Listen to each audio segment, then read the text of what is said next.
Okay, this talk will be about allergy, sensitivity, mold toxicity, post-viral disease, chronic fatigue, etc. I'll be presenting some kind of new ways of thinking about these things, and I recognize they're all theoretical, and I don't want the psychobiological view of disease to subtract from these things being taken seriously. There's enough kind of gaslighting, medical gaslighting in these communities, but solutions aren't going to be created. The off switch isn't going to be found until we start thinking about things in a different paradigm, because clearly this current paradigm is not delivering any results. So, as I mentioned in the first video, the general theory of allergies is you have a trauma with a strong sensory component. The example I used was somebody breaks into your house while you're baking cookies. Let's say this person breaks in your house and chokes you while you're baking cookies, and then you notice after that, every time you smell a cookie or eat a cookie, your throat starts closing up, and you blame allergies, etc. But it's actually the sensory restaging of a trauma construct causing the biochemistry to react. So this is common. You see a lot of kids develop peanut allergies around the time they go to school, and they never really had them before. Then all of a sudden they go to school with all the kids, and they're allergic to peanuts. And a researcher friend of mine speculated that basically kids are thrown in this highly structured environment of school, and it's quite distressing and different for them. And then they get put in the cafeteria, and they're all squished together. There's no structure. There's bullies. There's kind of chaotic energy around. And kind of one of the main American foods in this situation is a peanut butter and jelly sandwich. So he suspects that this trauma of being in an unstructured social environment for the first time with many other kids is often linked to this smell of peanuts in the air. And this is one of the things which gives kids peanut allergies around school age. So why peanuts in particularly? There's a lot of different foods in the cafeteria, but peanuts are related to mold. They have aflatoxin on them, which is a mycotoxin, and it has an incredibly strong sensory characteristic. These molecules, they affect the trace amine receptors, and these receptors work at incredibly potent levels. So, I've seen people have full-blown allergic reactions just to somebody eating peanut M&Ms 2 seats down from them, and it's really doesn't make sense how such a small amount of just the smell of a compound can trigger this, but it's because the even traces of peanuts are so loud in the sensory tract of our consciousness because they contain these mycotoxins which trigger the trace amine receptors. So it seems like something similar to this happens with gluten sensitivity and glyphosate. Basically, most American breads are contaminated with glyphosate, the pesticide they use in Roundup. This stuff is incredibly nasty, but it seems like it may have a really strong kind of sensory component that if you have a traumatic situation, eating bread contaminated with glyphosate, you'll be hypersensitive to glyphosate. And because most cereals and most wheat products are fully contaminated with glyphosate, you'll develop what you think is a gluten intolerance. But actually, a lot of these people, they'll go on vacation to Europe, and they'll splash out and have a croissant and have some loaves of bread, and they'll be shocked. They'll be like, "Wow, my gluten sensitivity is gone. All it took was just going to a trip to Europe." And really, it's because they have better standards there for glyphosate contamination, and their allergies are triggering on the glyphosate, not necessarily the gluten. Although it's very possible that the sensory component of gluten can also be written into the track of trauma constructs. So if you're super sensitive to gluten, it'd be good to think through your life and think about a time where you had a traumatic experience after you ate a lot of bread, or particularly that white American bread.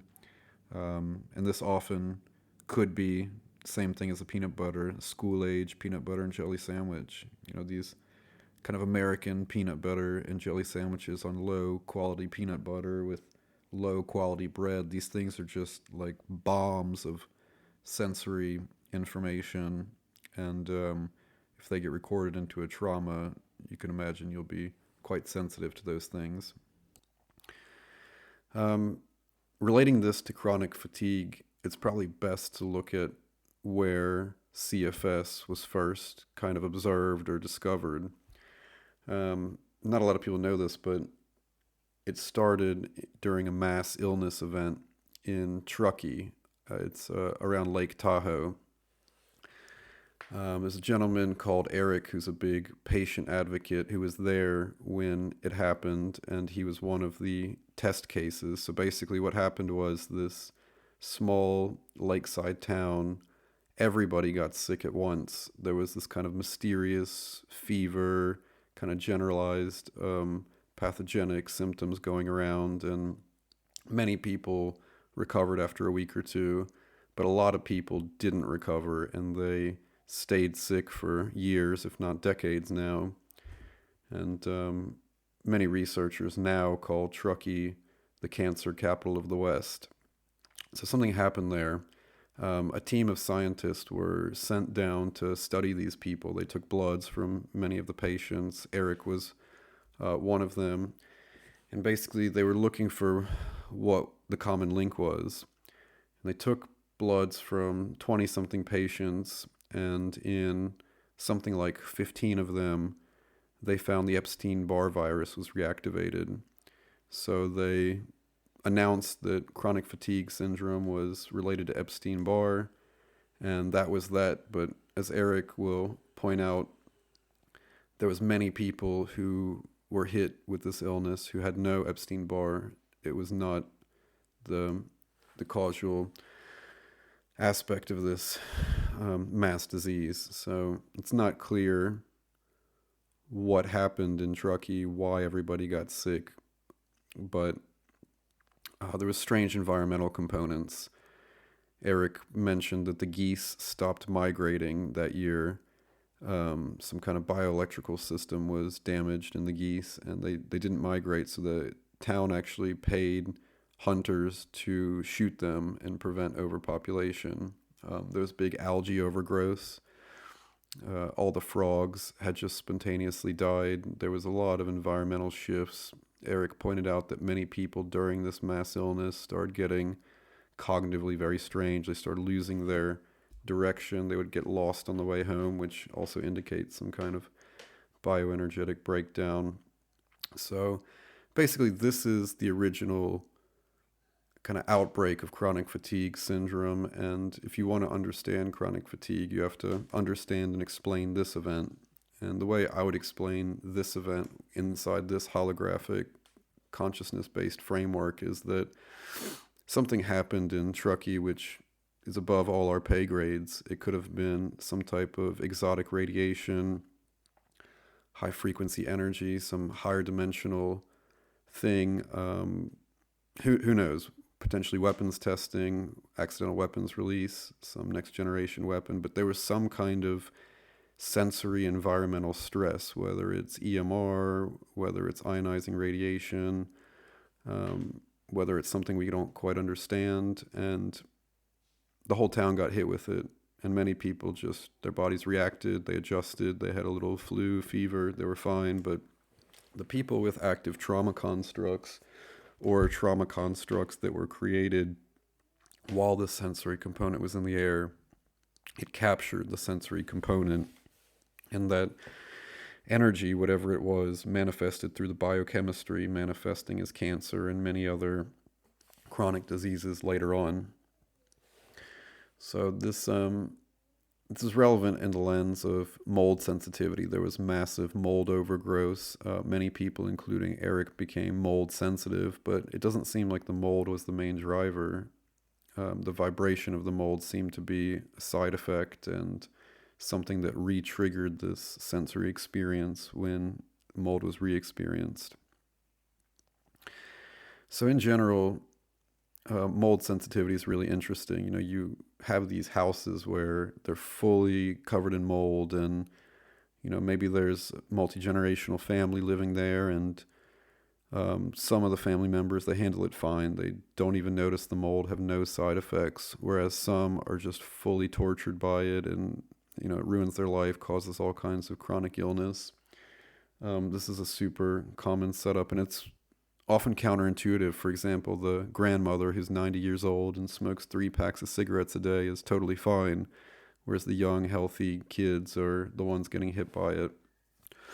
So, what seems to happen is you have a location with a strong kind of sensory component, this smell of mold in the air. Mold emits certain kind of fragrant molecules which are highly dilutive. They can be diluted quite a lot and still be active on your trace amine receptors and some of these other receptors which are involved in smelling, kind of toxicity and pathogens, which actually seem to be almost a separate system, totally separately wired than the olfactory system. But anyway, you have a house with a strong kind of sensory component, and if you have a systematic shock, some kind of systematic trauma, this mold sensory information, the smell of the mold, the vibration of the mold, the trace amine smell, essentially, which is slightly different than smell, as I mentioned, these things are all captured inside the trauma construct.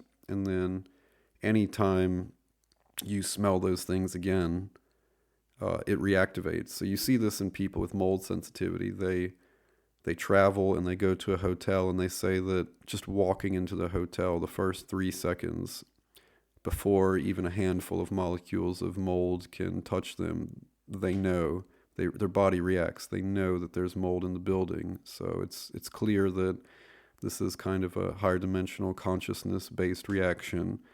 You know, they walk in, their trace amine receptors pick up a few molecules of these compounds, and all of a sudden it reactivates this old trauma construct where those same sensory conditions were present. So the trick to dealing with mold and other chemical sensitivities often is to explore how they manifest in the body. For example, if you have mold toxicity and it's always in your lungs, you always start coughing and only your lungs get hit, it would be important to look for a traumatic situation where you were scared or shocked or creeped out. These are the traumas that kind of sit in the lungs. So when you had that type of trauma inside of the sensory condition of mold, and while you were smelling mold, this is what you would look for, and then reintegrating it, you might find spontaneously you're no longer sensitive to these things. Heavy metal and mercury sensitivity is something that many naturopaths and alternative health doctors speak a lot about. It's become a bit of a boogeyman. And, you know, it's interesting because if you look at ancient Taoist cultures, many Ayurvedic cultures, these kind of ancient cultures with a long medical tradition, many of them used mercury kind of for everything. It was actually shocking how much mercury they used in their treatment and how people didn't seem to be reacting in the way they react today. And it makes sense in the lens of psychobiology and kind of a trauma-based view. You know, the difference between the modern day and the past day is that we cause mass population level trauma with mercury. And so when people come back into contact with it, they react. So, as you know, mercury is often used as an excipient in childhood vaccines. It's used to help kind of inflame the nervous system and create an immune response. Aluminum also, these kind of heavy metal cocktails, and they're often at very trace amounts we wouldn't normally consider toxic, but you have to consider the sensory tracts of trauma constructs are sensory and vibrational based. It doesn't matter necessarily whether you have one molecule of mercury or a handful of mercury, the sensory component is still going to be there. Your body at some level will still be detecting mercury. So if you're somebody who's sensitive to mercury, heavy metals, aluminum, etc., it's worth considering if you also have a phobia of needles. It's a super traumatic thing for babies to be kind of held down and injected in the arm, and their body knows that there's metals and foreign kind of components being injected, and from the consciousness level, this is quite traumatic, regardless of what happens at the biochemical level and whether it's safe or whether it's worth the risk reward. At the consciousness level, complexities can happen. So it's possible to kind of regress and reintegrate childhood vaccine trauma. It's not easy. It's kind of an advanced method.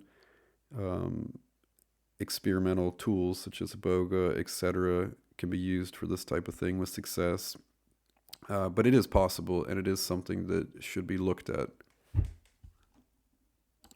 Long COVID and COVID vaccine damage are something that's really being spoken about a lot. If you look at both long COVID and vaccine damage, if you've been kind of following the patient community, just hearing how people are reacting informally, it's really interesting. You see some people, they have long COVID or vaccine damage and their toe swells up, these COVID toes, or some people get heart issues, some people's hair falls out, some people get skin rashes. It seems to almost be random. And of course, you always hear these stories of, 100-year-old grandmas getting COVID and being totally fine, whereas young men are just totally floored and have serious health issues. It seems not related to biochemical state or immune system state. In fact, it's really interesting. A hospital did a study on the comorbidities of COVID, and unlike many of the other studies, they included non-physical diseases, and they found actually when they included all diseases that the second highest comorbidity was an anxiety or fear-related disorder. So this indicates some kind of deep-seated trauma constructs in the thyroid or kidneys, kind of critical bioenergetic points, which would make sense that if these were compromised, fatality would be much higher. So with long COVID, you see it, and vaccine damage, you see it manifesting in active trauma constructs. And these don't have to be traumas that were created while you were sick, although that does make things a lot more intense and a lot worse. They can be trauma constructs which reactivated when you were sick, because when a trauma construct reactivates, it recaptures some of the sensory information of the reactivation. It's kind of an evolution mechanism to make sure that trauma constructs stay relevant and stay adaptive. So if you have long COVID or vaccine damage, it's really important to look kind of at how it's manifesting in your body. Look back to the psychobiological cause and see if you can address the trauma construct there. COVID, in fact, seems to inflame trauma constructs, and in some ways it's a trauma accelerator. Many times trauma constructs will spontaneously heal when COVID energy is captured inside of them. You hear it from a lot of people in the long COVID community that they actually got upgrades after getting sick and recovering, and that's kind of what I'd expect. You also see stories of people who were kind of suffering for 2 years with long COVID full-time, totally crippled, and then they got a flu or they got bitten by a yellow jacket, or they had some kind of acute shock, and they spontaneously got better and totally went back to their life just instantly. You see this with the use of high-dose niacin, high-dose nicotinic acid. It puts your body in this bioenergetically warm state, and often people with long COVID, maybe 1 out of 10 cases of long COVID, they'll take a high-dose nicotinic acid and they'll instantly return back to health. I mean, it's dramatic. Somebody once called it a chemical exorcism. That's how kind of fast it worked and how dramatically it helped them. If you have long COVID or vaccine damage, and it's entered, the kind of sensory component of this has been written into a trauma in the gut, a trauma of an indigestible situation in the gut or colon. If this gets written into a trauma construct in a tissue that's surrounding the body, it's on the surface of the body, whether it's the inside surface or the outside surface. These are areas that come from a specific germ layer, ectoderm tissue, and they react differently with trauma. They're what invites in bacteria, fungi, viruses.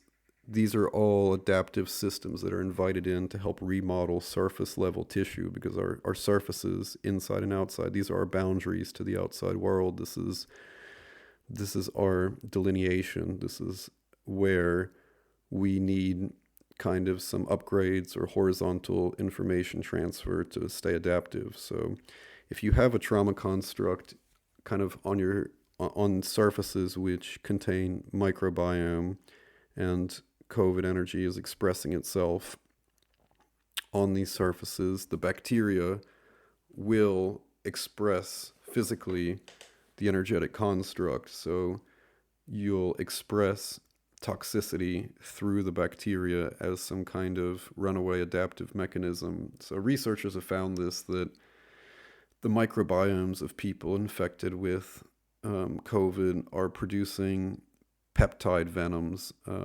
molecules which are, kind of made of organic chains, but that mimic animal venoms, and they're quite toxic. And this PLA2, antiphospholipase A2, this is implicated in pretty much most of the acute COVID morbidity. A lot of the blood vessel breakdown, hemorrhaging, a lot of that stuff is simply kind of based on this molecule breaking things down. So it's pretty well established this is produced in the microbiomes of people with COVID, but the reason it's produced is because it's a physical manifestation of the toxicity of the COVID energy. It's a holographic representation. So if you have kind of gut dysbiosis since long COVID, particularly if the odor of your feces has changed to this kind of burned cinnamon smell, this indole-based smell, then it would be really appropriate to look for traumas of kind of indigestible situations that are sitting in your stomach and capturing this information. So in terms of chronic fatigue syndrome, Dr. Andrew Maxwell, who I believe was a cardiologist, a practicing cardiologist, he noticed that many of his patients had what they call chronic fatigue syndrome, but they're actually presenting with a constellation of the same dysfunctions in their body, constellation of the same things. And he calls this the pentad. It's kind of a clustering of 5 main dysfunctions in the body, which seem to come together as a package. So that's mast cell activation syndrome, which is kind of systematic inflammation. Dysautonomia / POTS. This is your autonomic nervous system out of whack. So you're having issues with your heart rate as you stand up. You're having issues, lightheadedness, spinning, many other symptoms of dysautonomia. Gastrophoresis / SIBO. The gut is highly disrupted, often can't digest food properly. Food goes through undigested. Autoimmune, and then this ED, hypermobility. So he links all of these together and says there's often an evolution of chronic fatigue, which kind of bounces between all of these, and the evolution always looks similar for the same age groups, etc. So he believed it related to the connective tissue molecules, that somehow these are being broken down in the connective tissue inside of mast cells and inside the autonomic nervous system, inside the joints. It was breaking down, and there is strong relation to this connective tissue. But what seems to happen is actually that there's a very unique trauma construct where the entire autonomic nervous system can become traumatized. And if this is active in somebody and they come into contact with disease energy. They get a pathogen, they get a vaccine, they get a virus while this trauma construct is active, then their autonomic nervous system will capture the sensory information and write it inside of the trauma construct. But then the autonomic nervous system is physically expressing the constructs, physically expressing the vibrations that were written into this construct. So this is particularly nasty with long COVID. If you have this trauma construct and long COVID gets written into it, you'll feel, as you're laying down at night in bed, you'll feel vibrations, you'll feel like your body's shaking, you'll feel an oscillation. And this oscillation is just a manifestation of the kind of high frequency nature of the COVID energy, high oscillation of the COVID energy. It's manifesting in the nervous system, which is really uncomfortable and really disruptive. So this trauma construct of the autonomic nervous system, it's one of the most important in terms of lifestyle. It happens when you enforce your will, when you really push to do something. You're really using your willpower and you're building something, you're doing something you're highly invested in. And then a situation happens where you fully give up, and not just give up on what you're pushing on, but you give up on life. So a trauma construct gets activated in your autonomic nervous system, which attempts to make your willpower stronger. It notices, hey, my willpower didn't work. What I'm going to do is I'm going to link my willpower to my autonomic nervous system activation.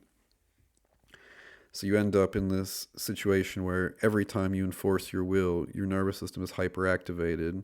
But then let's say you finish your taxes, and then you're just wiped out. And even though you didn't do anything physically, you just can't move and you have to take a 5-hour nap. This kind of hyperactivation, deactivation cycle, this hyperpolarity, this is really important. This is a really strong indicator that one of these trauma constructs is active. And it's important to go back and look through your life at situations where you pushed really hard and then you fully gave up on life. And for many people, the ultimate kind of symbolic manifestation of this program activating, of giving up on life, is cutting their wrists. I don't know why, but conceptually at the consciousness level, cutting down the wrist is somehow a perfect representation of giving up on life. I'm not sure the archetype and the symbolism behind that, but if you've ever kind of worked really hard on something and then something happened and you gave up and you decided you were going to cut your wrist, or you thought about cutting your wrist, or some people, clients even symbolically cut their wrists. There's been a number of people who pick up like plastic knives or dollhouse knives and make a big show of wanting to cut their wrists, and they're just really expressing this construct of fully giving up on life. So if this is relevant for you, do the normal integration process on the memory where you gave up. And the affirmation to overwrite this construct would be something like, I fully empower and embrace myself as I successfully enforce my will. Something like that should help rewrite this program. And because I've worked on this topic with a number of people, including myself, that affirmation I just spoke contains the healing blueprint for this process. So why do some people's bodies get infected with mold, pathogens, parasites, bacteria, etc.? Well, it really depends on where the trauma is situated that contains the sensory information of mold. So let's say you had a trauma on your skin, a bunch of mold fell off the ceiling, landed on your skin, you develop this trauma like, ooh, I'm soiled, I want to get this off my skin. This is kind of the general setup for skin rashes. So you develop a skin rash construct on your arm where this mold touched you, and it's really just a trauma construct that's trying to protect you from dirty things in the environment. So it stimulates the skin as kind of a adaptive mechanism. But inside of this skin trauma, you have the sensory vibration of mold toxicity. So what can happen is the skin needs to heal, and any surface of the outside or kind of inside of your body, the ectoderm tissue, the lining of your stomach, mouth, skin, etc., digestive tract, when this is in a traumatized state, this is where pathogens are allowed into the body to help kind of remodel the tissue. So when your skin is in this kind of traumatized state, the body kind of opens the door. Okay, we may allow some pathogen in to help deal with the situation.